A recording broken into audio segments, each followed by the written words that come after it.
ഇത് നമ്മൾ സ്പെഷ്യൽ ഒരു വഴുതനങ്ങ തക്കാളി വെച്ചിട്ട് നോർത്ത് ഇന്ത്യയിലൊക്കെ ചെയ്യുന്ന മാതിരി ഒരു സാധനമാണ് ചെയ്യുന്നത്. അത് നല്ല ചട്നി പോലെ ഒരു സബ്ജി പോലെ നമുക്ക് ഉണ്ടാക്കിയിടാം കേട്ടോ. അപ്പോൾ അതിനുള്ള പ്രിപ്പറേഷനാണ്. അതായത് ഇതിനകത്ത് വഴുതനങ്ങ അതിൻ്റെ ഇടയ്ക്കിടയ്ക്ക് കട്ട് ചെയ്ത് അതിനകത്ത് വെളുത്തുള്ളി പച്ചമുളക് അത് തിരികിയിട്ടുണ്ട്, അത് കാണാം. അത് തീക്കകത്ത് ഡയറക്റ്റ് പൊള്ളിച്ച് അത് എടുത്തിട്ട് ഒരു പരിപാടിയുണ്ട്, അത് കാണിക്കാം. അപ്പോഴേക്കും ഉള്ളി അരിഞ്ഞ് വെച്ചിട്ടുണ്ട്. ഇതിൻ്റെ കൂടെ വെളുത്തുള്ളി ഇഞ്ചി ഇതെല്ലാം കൂടെ അരിഞ്ഞ് അത് മസാല ചെയ്യുമ്പോൾ അതും കാണിക്കാം. ഏകദേശം അത് പിന്നെ ഉള്ളി കരിഞ്ഞൊക്കെ വരുന്നുണ്ട്. ഞാൻ ചെയ്തിരിക്കുന്നത് വെച്ചാൽ ഗ്യാസ് അടുപ്പിൻ്റെ മുകളിൽ നമ്മൾ പാത്രങ്ങളൊക്കെ വെക്കുന്ന സ്റ്റീൽ തിരികയില്ലേ, ആ തിരികയുടെ മുകളിലോട്ട് കയറ്റി വെച്ച് ഇങ്ങനെ തുള്ളിച്ച് എടുക്കാം. ഇത് നോക്കാം, എങ്ങനെയുണ്ടോ നോക്കാം. അപ്പോൾ സെറ്റാവും നോക്കാം. എടുത്തിട്ട് തോല് കളയാനായിട്ട് പാത്രം എടുത്ത് വെച്ചിട്ടുണ്ട്, എല്ലാം സെറ്റ് ചെയ്തിട്ട് നോക്കാം. അപ്പോൾ ഞാനിത് പാത്രത്തിലോട്ട് മാറ്റുവാണ്. ഇതെല്ലാം കരിഞ്ഞിട്ടുണ്ട്. നമുക്കിത് തോലൊന്ന് കളഞ്ഞ് ഇതിനെ നമുക്കൊന്ന് മണ്ണിലാക്കിയെടുക്കാം. തീരണം തുള്ളിച്ച് ഒന്ന് വേഗം വളരാം. പുളി ഒന്ന് കഴിഞ്ഞ് സൈഡ് ഒന്ന് തീ കൊടുക്കാം. വഴുതനങ്ങ ഒന്ന് ഇതായി വരണം. നമ്മുടെ പച്ചമുളകും വെളുത്തുള്ളി സെറ്റാകട്ടെ. അത് ഞാനിത് പാത്രത്തിലേക്ക് തീ ഓഫ് ചെയ്യും. അപ്പോൾ നമ്മൾ ഇപ്പം അടുപ്പിനകത്ത് വെച്ച് പൊള്ളിച്ച വഴുതനങ്ങ നമ്മളതിൻ്റെ തോല് കളയുകയാണ് കേട്ടോ. തോല് നമുക്കിങ്ങനെ കളയാം. ചൂടോടെ എടുക്കണമെന്നുണ്ടെങ്കിൽ നമുക്കിങ്ങനെ സെറ്റ് ചെയ്ത് മാറ്റാം. തക്കാളി ഇവിടെ കിടക്കട്ടെ. അതിങ്ങനെ പിടിച്ച് കഴിഞ്ഞാൽ സംഭവം ഇതിന് പോയി വളരെ മനോഹരമായിട്ട് തന്നെ നമുക്കിതെടുക്കാം. അതായത് നമുക്ക് തോല് വേണ്ട. ഈ ഒരു സബ്ജി നോർത്ത് ഇന്ത്യൻ സബ്ജി ഉണ്ടാക്കുന്നതിന് നമുക്ക് തോല് വേണ്ട. ആ തോല് നമുക്കിങ്ങനെ ചൂടോടെ നമുക്ക് എങ്ങനെ കളയാമെന്നുള്ള ടെക്നിക്ക് ഞാൻ കാണിച്ചു. നമ്മുടെ പക്കടും ഓർക്കും വെച്ച് നമുക്കിങ്ങനെ എടുക്കാം. തക്കാളിയുടെ തോല് നമുക്കിങ്ങനെ എടുത്ത് കളയാം കേട്ടോ. ഓക്കെ, സൈഡായി ചെറുതായിട്ട് പോസ് അടിച്ച് കഴിഞ്ഞാൽ കഴിയുമ്പോൾ നമുക്ക് എടുക്കാം. പോസ് അടിച്ചാൽ അപ്പോൾ വഴുതനങ്ങയുടെ തോല് നമ്മൾ കളഞ്ഞ് എടുത്ത് തക്കാളി ടൊമാറ്റോയുടെ തോല് നമ്മൾ കളയുകയാണ്. അതേ ചൂടോടെ നമ്മൾ എടുക്കുന്നു. വൃത്തിയായി വരുന്നുണ്ട്. വളരെ ഈസി ആയിട്ട് വരും. ചുട്ട തക്കാളിയും ചുട്ട വഴുതനങ്ങയും വെച്ചൊരു സബ്ജി. ഇത് നോർത്ത് ഇന്ത്യയിൽ പലരും പലരും ചെയ്ത് കണ്ടിട്ടുണ്ട്. നമുക്കൊന്ന് പരീക്ഷിച്ചേക്കാം. ഓക്കെ, പറ്റും, നമ്മളെ കൊണ്ട് പറ്റും, എന്തും പറ്റും.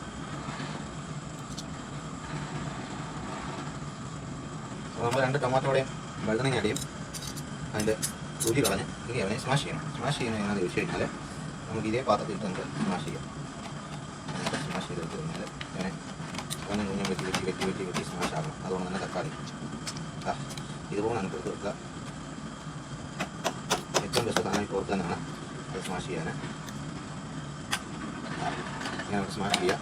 വെളുത്തുള്ളിയൊക്കെ കുറച്ച് വേഗമുണ്ട്. അതുകൂടെ നമുക്ക് കൂട്ടി കഴിഞ്ഞ് നമുക്ക് സെറ്റ് ചെയ്യാം. വലിയ വന്നിട്ടുള്ളത് അതുകൊണ്ട് നമുക്ക് വേവിക്കാനുള്ള സ്ഥലം ഫ്രൈങ് പാൻ ഞാൻ സെറ്റ് ചെയ്ത് വെച്ചിട്ടുണ്ട്.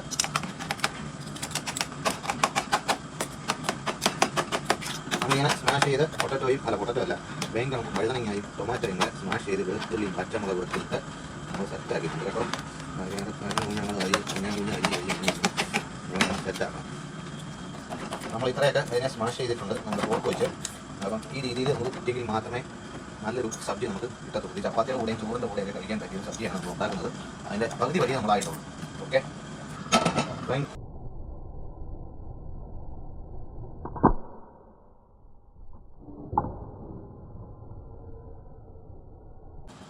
നമ്മൾ ഫ്രൈ പാൻ വെച്ചു. അതിനകത്ത് വെളിച്ചെണ്ണയിലാണ് ഇത് സെറ്റ് ചെയ്യാൻ പോകുന്നത്. കുറച്ച് വെളിച്ചെണ്ണ, കുറച്ചുകൂടെ വെച്ചേക്കാം അല്ലേ? അല്ല, അത് നമ്മൾ കുറച്ച് കടുക് അല്ലാതെ വേണമല്ലോ. കടുകില്ലാതെ എന്ത് കറി. ഓക്കെ,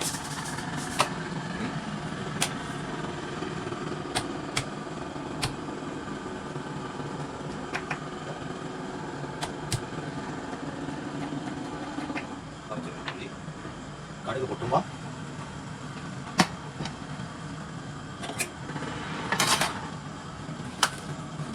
കടുക് പൊട്ടിയതിനകത്തൂടെ മുളച്ച് വെളുത്തുള്ളി കരിയാത്തില ഇട്ട്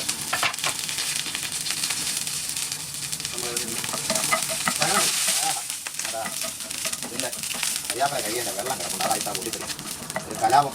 ആ കരിയാപ്പല ഇത് വെള്ളം നനച്ച് കരി കിട്ടേണ്ടതാണ്. അതിലേക്ക് നമ്മൾ അരി വെച്ചിരിക്കുന്ന സവാള വെച്ചിട്ടുണ്ട്.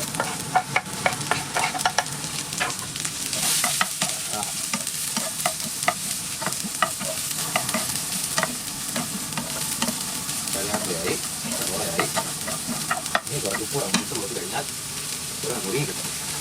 അത് ആവശ്യത്തിന് കരിയുള്ളത് ഇങ്ങോട്ട് ഇടാം. പിന്നെ ഉപ്പ് കുടിക്കും. ഇനി നമുക്ക് വേണ്ടത് കുറച്ച് മഞ്ഞപ്പൊടി മഞ്ഞൾപ്പൊടി കുറച്ച് മതി, മുളക് പൊടി ആവശ്യത്തിന്,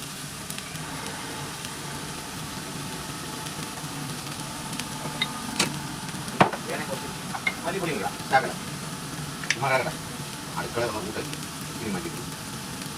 ഈ മല്ലിപ്പൊടി ഇല്ലെങ്കിൽ അതിനൊരു പറ്റിയാൽ ഇനിയുള്ളത് നമുക്ക് ഈ ഗരം മസാല ഉണ്ടാക്കാൻ കഴിഞ്ഞിപ്പോൾ ഗരം മസാല അത് സ്പൂണിൻ്റെ ചെവിട് വെച്ചാണ് എടുത്തേക്കുന്നത്. അതിന് ശകലം വെട്ടാൻ അത് നമ്മൾ മിക്സ് ചെയ്തെടുക്കുക.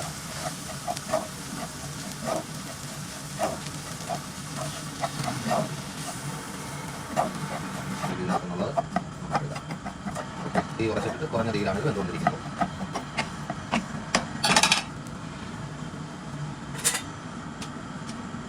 നമുക്ക് നമ്മൾ ഈ ചെയ്ത് വെച്ചിരിക്കുന്ന തീയിൽ ചുട്ട് വെച്ചിരിക്കുന്ന വഴുതനങ്ങയും ടൊമാറ്റോയും എല്ലാം കൂടെ നമ്മൾ നമ്മുടെ ഫ്രൈങ് പാനകത്ത് വെച്ച് ചെയ്ത മസാലയിലേക്ക് നമ്മൾ ഇതുകൊണ്ട് ഒരു പാറ്റിലുകൊണ്ട് നമുക്ക് ഈ സാധനമില്ല, ഒരു തുള്ളി പോലും വേസ്റ്റ് ആകാതെ നമുക്ക് യൂസ് ചെയ്യാവുന്നതാണ് കേട്ടോ. ഈ കറിയും ചട്ടവും കൊണ്ട് എടുത്ത് കഴിഞ്ഞാൽ അതിനകത്ത് പകുതി നമ്മൾ ഉണ്ടാക്കുന്ന അധ്വാനം വേസ്റ്റായിരിക്കും. അതുകൊണ്ട് ഈ രീതിയിൽ നിങ്ങൾ ശ്രദ്ധിച്ച് കഴിഞ്ഞാൽ പാറ്റിലൊക്കെ ഒഴിച്ച് കഴിഞ്ഞാൽ നമ്മുടെ കറികൾ ഒരു തുള്ളി പോലും വേസ്റ്റ് ആകാൻ കൊടുക്കുക. കണ്ടാ കരിയ പോലെ ആയില്ലേ വാദം.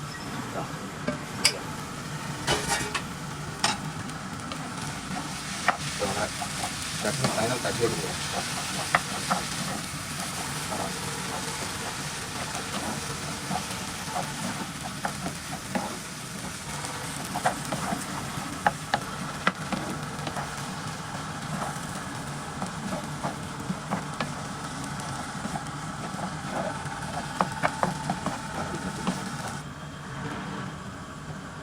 വേണേൽ ഇത് സ്വല്പം നാരങ്ങയുടെ പിഴി കഴിഞ്ഞാൽ കുറച്ചുകൂടെ ടേസ്റ്റ് ഇത് വേണ്ടവർക്ക് ഉപയോഗിച്ചാൽ മതി.